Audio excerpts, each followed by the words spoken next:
Computer Science Videos here today to show you guys in the tutorial how to customize the toolbar on the Finder application using a Mac computer. Without further ado, let us start the video. So in this tutorial, you need to have access to a Mac computer, have access to the Finder application, which is built into the Mac computer. We can now start the tutorial. Before I start this tutorial, I would like to say that you are more than welcome to subscribe to my channel, Computer Science Videos. As we know, every problem is solved by indirection.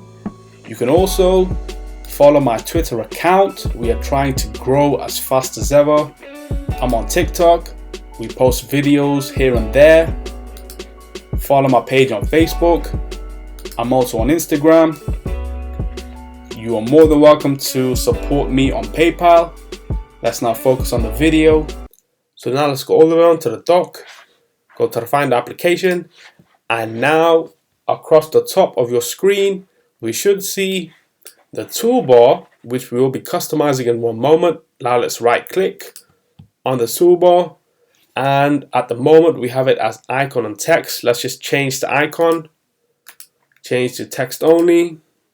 Revert back to icon and text, and now right click, customize toolbar, and now we are able to drag the favorite items onto the toolbar, whether it's back and forward, path, group, view, action, and so on. Or what we can do is drag the default set into the toolbar, so that's already available. What we can also do is remove things if we no longer require them by dragging and dropping, so that's gone. Or drag the default set, and that should override everything else. If I wish to add the path, I can.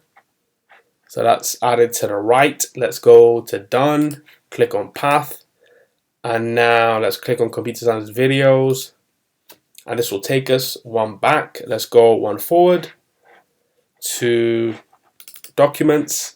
We can also use the path way to navigate back a directory. So let's go to the bottom, pathway. We have now gone back to Computer Science Videos like we did from the toolbar. Right click, customize toolbar. If we wish to change the show from icon and text to icon only or text only, we can click this drop down menu, which will allow us to do that. Let's just click on done, quit Finder. And so that's it for this video. I'll see you guys in my next tutorial. Thanks for now. Thank you for making it towards the end of the video. Be sure to subscribe to my channel, Computer Science Videos. Be sure to check out the previous video on screen now, or you can ideally click on the playlist and watch all the journey for Computer Science Videos from the start until now.